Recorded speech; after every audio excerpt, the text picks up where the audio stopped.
Value students, good morning. Online classes में आपका स्वागत है। आज हम फर्स्ट ईयर एचडीपी के सेकंड सेमेस्टर में वेटनरी एनाटॉमी सब्जेक्ट में चैप्टर नंबर 8 डाइजेस्टिव सिस्टम के बारे में अध्ययन करेंगे। कल हमने रूमिनेट्स में यानी जुगाली करने वाले पशु में स्टोमक के बारे में अध्ययन किया था। आज हम एरुमन्थी पशु यानी नॉन रूमिनेंट, वो पशु जो जुगाली नहीं करते हैं, उनमें स्टोमक के बारे में अध्ययन करेंगे। उनका स्टोमक कैसा होता है। जो पशु जुगाली नहीं करते उसमें आते हैं घोड़ा, गधा, कुत्ता, सुअर, ये इस श्रेणी में आते हैं। इनके जो पेट है यानी स्टोमक जो है वो किस प्रकार का होता है। जबकि हमने पढ़ा था रूमिनेंट्स में जो स्टोमक है उसके 4 कंपार्टमेंट होते हैं, रूमन, रेटिकुलम, ओमेजम, एबोमेजम। लेकिन जो नॉन रूमिनेंट है उनमें स्टोमक जो उसका एक ही पार्ट होता है यानी एक ही कंपार्टमेंट होता है, स्टोमक। अब ये जो स्टोमक है ये घोड़े में, कुत्ते में, सूअर में, ये जो डायफ्राम है उसमें बाईं तरफ स्थित होता है, यानी बाईं तरफ स्थित होता है। अगर बाह्य रूप से हम उस स्टोमक को देखें, बाह्य रूप से हम अगर स्टोमक को देखें तो स्टोमक जो है उसके 3 भाग होते हैं। स्टोमक के 3 भाग होते हैं। ये आपके पेज नंबर 207 पे डायग्राम दिया हुआ है। यानी एक कार्डियक पार्ट है, एक फंडिक रीजन या फंडिक बॉडी या फंडिक पार्ट बोलते हैं जिसको, cardiac part, fundic part, fundic, और एक होता है पाइलोरिक रीजन या पाइलोरिक पार्ट जिसे बोलते हैं। जो भाग ईसोफेगस से जुड़ता है, ईसोफेगस से जो भाग जुड़ता है उसको पाइलोरिक भाग बोलते हैं, उसको कार्डियक पार्ट बोलते हैं, कार्डियक भाग बोलते हैं, क्योंकि ये हार्ट के नज़दीक होता है इसलिए इसको कार्डियक भाग बोलते हैं, कार्डियक पार्ट बोलते हैं। बीच का जो बड़ा भाग है वो फंडिक पार्ट है, उसको फंडिक रीजन बोलते हैं। और जो ड्यूडिनम से जो भाग जुड़ता है, ड्यूडिनम जो है बड़ी छोटी आंत है, उसका पहला भाग है ड्यूडिनम, उससे जो स्टोमक का पार्ट जुड़ता है उसको पाइलोरिक भाग कहते हैं। अगर आप अपने डायग्राम में देखोगे, जो डायग्राम आपका दिया हुआ है उसमें अगर आप ध्यान से देखोगे तो ये जो पोर्शन है, ये पोर्शन है, ये कार्डियक पोर्शन है, या इसके सामने हार्ट होता है, कार्डियक पोर्शन है, यहाँ ईसोफेगस से जुड़ता है, ये ईसोफेगस से जुड़ता है यहाँ पे। और ये जो बड़ा भाग है ये फंडिक पार्ट है, और ये जो ड्यूडिनम है इससे जुड़ता है, ये पाइलोरिक पार्ट है। जो संकड़ा पार्ट है ये पाइलोरिक पार्ट है। तो इसके 3 पार्ट होते हैं। अब जो पाइलोरिक और कार्डियक भाग जो है, ऊपर और नीचे भाग, जो 2 भाग है, ऊपर वाला कार्डियक है, नीचे वाला पाइलोरिक भाग है। अब चूँकि ये जो स्टोमक है ये पीर शेप होता है यानी नाशपाती का आकार का होता है, तो इसमें जो कार्डियक पोर्शन पार्ट और पाइलोरिक पार्ट है, ये दोनों पार्ट जो है आपस में एक दूसरे के नज़दीक हो जाते हैं, एक दूसरे के नज़दीक होते हैं। ये आप अपने डायग्राम में आप देख सकते हो। ये भाग जो है ये कार्डियक भाग है, ये पाइलोरिक भाग है, दोनों नज़दीक है आपस में, ठीक है। और इनके बीच में जो ये कोन केव जो पार्ट है, कोन केव पार्ट है, इसको लेसर कर्वेचर बोलते हैं, यानी इसको बोलते हैं लेसर कर्वेचर। और जो भाग अधिक लंबाई लिए हुआ या चौड़ाई लिए होता है, गोलाई लिए होता है, जो भाग, जैसे ये भाग है, इसमें ये आपका भाग जो है ये गोलाई लिए हुआ है, ज़्यादा गोलाई, यानी ये कॉन्वेक्स है। ये जो भाग है इसको ग्रेटर कर्वेचर बोलते हैं। ग्रेटर कर्वेचर मतलब गोलाई लिए हुए भाग को कर्वेचर बोलते हैं, तो इसको ग्रेटर कर्वेचर कहते हैं। जो कार्डियक भाग का मतलब है जो ऊपर वाला पोर्शन है जो हार्ट के पास में स्थित होता है, इसलिए इसको कार्डियक भाग बोलते हैं। कार्डियक भाग के नज़दीक में जो खुला हुआ बड़ा भाग है उसको फंडिक पार्ट बोलते हैं, उसको फंडिक पार्ट बोलते हैं। स्टोमक की आंतरिक जो संरचना है, इंटरनल, अगर आप स्टोमक को काटेंगे तो जो अंदर की संरचना है उसमें सबसे अंदर जो है लेमिनी म्यूकोजा पाई जाती है। लेमिना म्यूकोजा होता है और उस म्यूकोजा के अंदर पिट यानी गड्ढे होते हैं, गड्ढे जैसी संरचना होती है। उसमें गैस्ट्रिक ग्लैंड पाई जाती है, उसमें पेट की ग्रंथियाँ पाई जाती है उस गड्ढे में। गड्ढे गड्ढे उसमें होते हैं, पिट्स जिसे बोलते हैं। ये आंतरिक संरचना में है पेट के। जो म्यूकोजा है यानी लेमिना म्यूकोजा के ऊपर, जो म्यूकोजा है उसके ऊपर एक परत होती है। म्यूकोजा अंदर की साइड में सबसे पहली परत म्यूकोजा है, उसको लेमिना म्यूकोजा बोलते हैं। उसके ऊपर जो परत है उसको लेमिना प्रोप्रिया बोलते हैं, वो उसकी मोटी परत होती है, लेमिना प्रोप्रिया। और उस लेमिना प्रोप्रिया में 3 प्रकार की ग्लैंड्स पाई जाती है, उसमें 3 प्रकार की ग्रंथियाँ पाई जाती है। एक होती है कार्डियक ग्लैंड्स, एक होती है पाइलोरिक ग्लैंड्स और एक होती है फंडिक ग्लैंड्स। ये सब ग्लैंड्स जो है ये अपने जिस भाग में ये पाई जाती है ना उसी के नाम से, जैसे जो ग्लैंड्स कार्डियक रीजन में जो लेमिना प्रोप्रिया के अंदर पाई जाती है, लेमिना प्रोप्रिया सेकंड लेयर होगी, उस लेयर में जो कार्डियक रीजन की जो ग्लैंड्स हैं उनको कार्डियक ग्लैंड्स बोलते हैं। पाइलोरिक रीजन में जो पाई जाती है उनको पाइलोरिक ग्लैंड्स बोलते हैं। और जो फंडिक रीजन में ग्लैंड्स पाई जाती है उनको फंडिक ग्लैंड्स बोलते हैं। तो ये 3 प्रकार की ग्लैंड्स जो है ये लेमिना प्रोप्रिया की मोटी परत के अंदर पाई जाती है। इनके नाम आपको याद करने हैं और इनके नामकरण कैसे क्यों है ये भी आपको याद रखने हैं। जिस रीजन में, स्टोमक के जिस रीजन में पाई जाती है, स्टोमक के 3 पार्ट होते हैं, कार्डियक पार्ट, फंडिक पार्ट और एक होता है पाइलोरिक पार्ट। तो इनके नाम से इनका नामकरण होता है। कार्डियक ग्लैंड्स जो है, जो कार्डियक रीजन में पाई जाती है, जो ग्लैंड्स, वो कार्डियक ग्लैंड्स जो है वो सिंपल तथा कंपाउंड ट्यूबुलर होती है। सिंपल होगी या कंपाउंड ट्यूबुलर होगी। सिंपल ट्यूबुलर का मतलब जिसमें एक ही ट्यूब होती है और कंपाउंड ट्यूबुलर का मतलब जिसमें डबल ट्यूब्स होती है। जो कि ये जो ट्यूबुल्स है, इस ग्लैंड्स के जो ट्यूबुल्स है वो श्लेष्मा उत्पन्न करती है, यानी म्यूकस पदार्थ आप देखोगे, लसलसा पदार्थ म्यूकस जो है वो सीक्रेट करते हैं।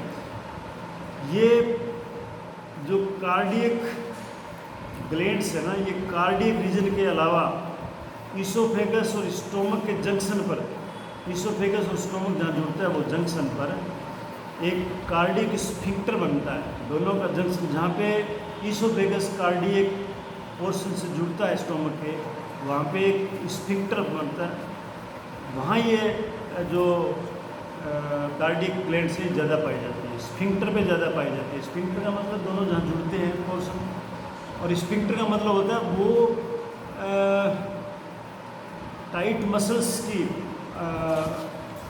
एक वाल टाइप बना होता है। जो मतलब क्या है कि भोजन को ईसोफेगस से स्टोमक में तो आना देता है, लेकिन स्टोमक से वापस ईसोफेगस में नहीं जाने देता स्फिंक्टर को। जिस प्रकार से हमारे एनस में स्फिंक्टर होता है जिससे हम अपने लैट्रिन को रोक के रखते हैं, ऐसा थोड़ी होता है कि दिन भर वो चलता रहे। नहीं, जब हमारे को डेफिकेशन की आवश्यकता होती है या हमें सोच की आवश्यकता होती है तभी वो स्फिंक्टर को हम लूज छोड़ते हैं। ऐसे ही इसमें कार्डियक स्फिंक्टर बोलते हैं उसको। और उस कार्डियक स्फिंक्टर के जो एरिया है उसमें ये कार्डियक ग्लैंड्स ज़्यादा पाई जाती है। अब जो फंडिक ग्लैंड्स है, फंडिक ग्लैंड्स जो है वो स्टोमक के फंडिक पार्ट में पाई जाती है, लेकिन उसके अलावा भी जो है कार्डियक और पाइलोरिक भाग में भी ये फंडिक ग्लैंड्स पाई जाती है। ये बहुत इम्पोर्टेंट है कि फंडिक ग्लैंड्स जो है पूरे स्टोमक में पाई जाती है, पूरे स्टोमक में पाई जाती है। जो सिंपल ट्यूबुलर ग्लैंड्स होती है, ये ट्यूबुलर ग्लैंड सिंपल होती है, सिंगल एक एक ट्यूबुल्स होगी इसमें। इसकी नेक में, यानी ये जो ग्लैंड्स जो है कौन सी फंडी ग्लैंड्स है, इनकी नेक में म्यूकस नेक सेल होती है। फंडिक ग्लैंड्स की नेक जो है, नेक रीजन है, उसके अंदर फंडिक म्यूकस नेक सेल्स होती है जिससे म्यूकस निकलता है।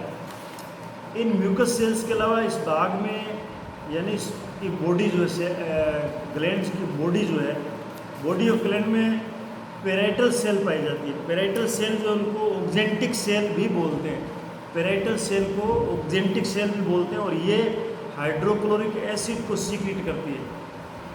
ये हाइड्रोक्लोरिक एसिड को सीक्रेट करती है।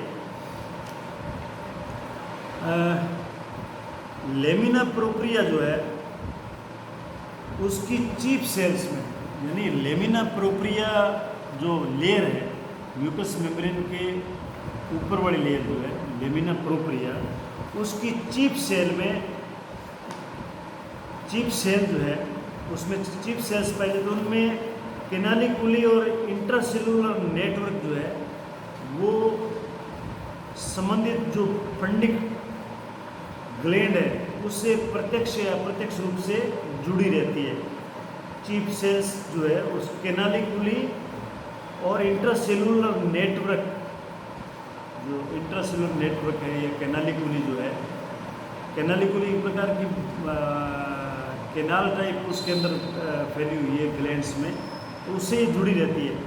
चीफ सेल्स को, एक चीफ सेल्स का नाम और भी है, उसको जाइमोजन सेल्स भी कहते हैं। चीफ सेल्स का दूसरा नाम क्या है? Zymogen cell. तो आपको ये भी याद करना है कि जाइमोजन सेल को ही चीफ सेल कहते हैं, या चीफ सेल का दूसरा नाम जाइमोजन है।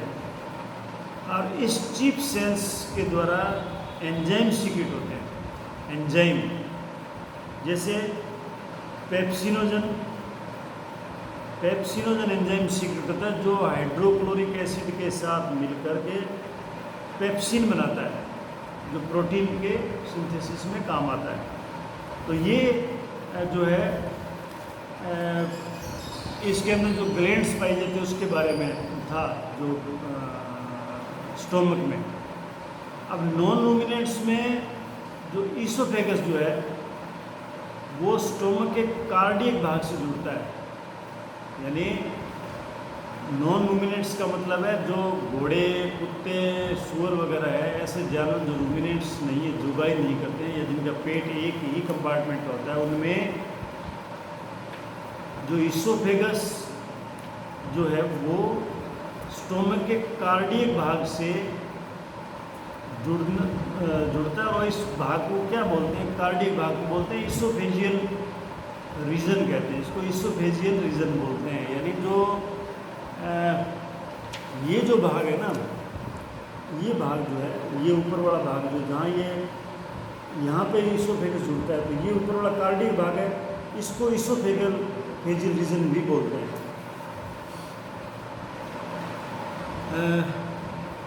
अब ये जो रीजन, जो ईसोफेजियल रीजन है, यही रीजन जो है रूमिनेंट्स में फोर स्टोमक कहलाता है। फोर स्टोमक कहलाता है, जिसमें रूमन, रेटिकुलम और ओमेजम, ये तीनों सम्मिलित होते हैं। तो आपको ये भी पूछ सकते हैं कि रूमिनेंट्स में फोर स्टोमक में कौन कौन से पार्ट आते हैं, कंपार्टमेंट आते हैं रूमन के स्टोमक के? तो उसमें तीन पार्ट आते हैं, Roman, reticulum, omasum. Roman, reticulum और ओमेजम, तो ये आपको याद रखना है। अब हम देखते हैं कि भाई इनमें डिफरेंस क्या क्या है, मतलब जो नॉन रूमिनेंट्स है इनके स्टोमक के में क्या क्या विशेषताएं हैं। जैसे घोड़ा है, कुत्ता है, सूअर है, मुर्गी है। तो सबसे पहले हम घोड़े का देखते हैं। घोड़े के स्टोमक की क्षमता जो है, कैपेसिटी, इसमें कितना लिक्विड आ सकता है, वो कैपेसिटी 2 से 4 गैलन होती है। ये आपको याद रखना है कि घोड़े के स्टोमक की कैपेसिटी 2 से 4 गैलन होती है, जिसको हम 9 से 18 लीटर भी बोल सकते हैं। यानी इसकी कैपेसिटी 9 से 18 लीटर तक होती है। इसमें जो ईसोफेजियल रीजन है, जहाँ पे कार्डियक पोर्शन में जहाँ पे ईसोफेगस जुड़ता है, उस रीजन को ईसोफेजियल रीजन बोलते हैं। ये रीजन बड़ा होता है घोड़े में ये रीजन बड़ा होता है। अब इस घोड़े के अंदर आप क्या मिलेगा? जब घोड़े के हम स्टोमक को खोलते हैं ना, तो इसमें अंदर एक साइनस रिज पाई जाती है। रिज मतलब एक प्रकार की पार्टीशन होता है, मतलब अंदर के रीजन का, जिसमें एक साइड में ग्लैंडुलर रीजन होता है, एक नॉन ग्लैंडुलर रीजन होता है। ग्लैंडुलर में ग्लैंड्स पाई जाती है, नॉन ग्लैंडुलर में ग्लैंड्स नहीं पाई जाती है। तो उस रिज का मतलब होता है एक उभरी हुई संरचना। जैसे हमारे खेत में हम रूनी बनाते हैं, रूनी के बीच में डोरी निकालते हैं ना, भी उस तरह की संरचना पाई जाती है, एक रिज होती है। उसको साइनस रिज के द्वारा स्टोमक जो है वो ग्रंथिल और अग्रंथिल भागों में बंटा रहता है। उस रिज को बोलते हैं मार्गोप्लिकेटस। तो ये भी इम्पोर्टेंट है, ट्रू फॉल्स में भी आ सकता है, आपके फिल इन द ब्लैंक्स में आ सकता है। तो ये घोड़े के स्टोमक की आंतरिक संरचना थी, या बाहर के रूप में क्या विशेषता थी। अब हम देखते हैं कुत्ते में क्या विशेषता है। कुत्ते के स्टोमक की कैपेसिटी जो है वो 2 से 4 लीटर होती है। ये कैपेसिटी तो आपको याद करनी पड़ेगी। रूमिनेंट्स में पेट की कैपेसिटी क्या थी वो भी आपको बताया था, अलग अलग क्या कैपेसिटी थी, कितना प्रतिशत वो पार्ट बनाता है स्टोमक का। अब कुत्ते के स्टोमक की कैपेसिटी 2 से 4 लीटर होती है। इसमें इसोफेजियल रीजन एब्सेंट होता है। घोड़े में इसोफेजियल रीजन बड़ा होता है, लेकिन इसमें एब्सेंट होता है। इसमें अग्रंथिल भाग नहीं होता है, इसमें सिर्फ ग्लैंडुलर पार्ट ही होता है, ग्रंथिल भाग होता है, अग्रंथिल भाग नहीं होता। जैसे घोड़े में ग्रंथिल और अग्रंथिल 2 पार्ट है, जो मतलब क्या है, मार्गोप्लिकेटस के द्वारा डिफ्रेंशिएटेड होता है, बीच में रिज होती है ना, वो कुत्ते में नहीं होता ऐसा। अब हम देखते हैं सूअर में। सूअर में क्या होता है, सूअर के अंदर जो कैपेसिटी है वो लगभग 6 लीटर कैपेसिटी होती है। सूअर के स्टोमक की या पेट की कैपेसिटी है वो लगभग 6 लीटर होती है। और इसमें तीनों ग्रंथियाँ पाई जाती हैं। तीनों ग्रंथियाँ कौन सी है? एक तो इसमें कार्डियक ग्लैंड्स पाई जाती है, फिर इसमें फंडी ग्लैंड्स पाई जाती है, और इसमें पाइलोरिक ग्लैंड्स पाई जाती है। इन तीनों प्रकार की ग्लैंड्स पाई जाती है। इसमें जो लेसर कर्वेचर मैंने बताया था आपको, अंदर की साइड में जो कर्वेचर बनता है, छोटा कर्वेचर, जिसमें जो कर्वेचर बनता है पाइलोरिक पार्ट और ऊपर जो है कार्डियक पार्ट है, वो दोनों पास पास होते हैं, फिर एक कर्वेचर बनता है। उस कर्वेचर को लेसर कर्वेचर बोलते हैं। तो इस सूअर में लेसर कर्वेचर में के ऊपर जो है एक छोटा सा प्रोजेक्शन होता है। एक प्रोजेक्शन मतलब ऊपरी हुई संरचना होती है, जिसको टोर्कस पाइलोरिकस कहते हैं। टोर्कस पाइलोरिकस कहते हैं। तो ये इंपॉर्टेंट है, ये भी आपको पूछा जा सकता है, उस संरचना का नाम क्या है जो लेसर कर्वेचर पर एक प्रोजेक्शन पाया जाता है। या फिर ऐसे पूछ सकते हैं कि एक लेसर कर्वेचर पर स्टोमक के लेसर कर्वेचर प्रोजेक्शन पाया जाता है, जिसको टार्कस पाइलोरिकस कहते हैं। ये कौन से जानवर में पाया जाता है? तो ये सूअर में पाया जाता है। इंपॉर्टेंट है ये। अब लास्ट में हम देखते हैं मुर्गी में। मुर्गी में क्या है कि स्टोमक जो है, इसोफेगस जब स्टोमक से जुड़ता है तो वो 2 पार्ट में बढ़ता है। ऊपर वाला पार्ट जो इसोफेगस से जुड़ता है उसको बोलते हैं प्रोवेंट्रिकुलस। प्रोवेंट्रिकुलस जो है ये ग्लैंडुलर पार्ट होता है, इसमें ग्लैंड्स पाई जाती है, जिसमें ग्लैंडुलर पार्ट्स ग्लैंड्स पाई जाती है जो कि एंजाइम को सीक्रेट करती है। और एक होता है उसके आगे वाला भाग बोलते हैं, उसको गिजार्ड बोलते हैं, वो मासल भाग होता है, मस्कुलर पार्ट होता है, उसको हम पीसनी भी बोलते हैं। पीसनी का मतलब चक्की बोल सकते हैं उसको, यानी उसके अंदर जो है वो जितना भी कठोर पार्ट होता है ना भोजन का, वो उसको पीस देता है। इसीलिए क्या है कि मुर्गियों को कंकड़ पत्थर खिलाते हैं, ताकि वो कंकड़ पत्थर जो है वो गिजार्ड में चल जाते हैं। जब कोई आप दाने वगैरह खिलाते हैं तो उसको वो कंकड़ के साथ पीस देते हैं, यानी वो मस्कुलर मसल्स होती है, टाइट बहुत मजबूत मसल्स की रीच बनी होती है उसके अंदर, जिससे वो जब गिजार्ड मूवमेंट करता है तो वो उसको दानों को पीस देता है। तो ये सारा जो आज का लेक्चर था ये नॉन रूमिनेंट्स के स्टोमक के बारे में था। नॉन रूमिनेंट्स में आपको मिलता है कौन कौन से जानवर आते हैं जो जुगाली नहीं करते हैं, जिनका पेट का एक ही कंपार्टमेंट होता है, जिसमें घोड़ा, कुत्ता, आपका बिल्ली, सूअर और मुर्गी ये आते हैं। तो उसकी कैपेसिटी मैंने बता दी, सब में अलग अलग कैपेसिटी कितनी होती है उसकी। उसके अंदर ग्लैंड्स कौन सी पाई जाती है, अंदर के पार्ट में कौन कौन से 3 पार्ट है उसके, फंडिक पार्ट है, पाइलोरिक पार्ट है और कार्डियक पार्ट है, फिर ग्रेटर कर्वेचर, लेसर कर्वेचर, ये आप उसे बता दें। तो आप जैसे भी आप इस लेसन को पढ़ोगे तो आप अपने सामने किताब रखोगे तो किताब में डायग्राम देख के जैसे मैंने आपको समझाया वैसे आप उसको याद करोगे, ताकि एग्ज़ाम में इम्पोर्टेंट क्वेश्चन भी मैंने आपको बता दिए। धन्यवाद।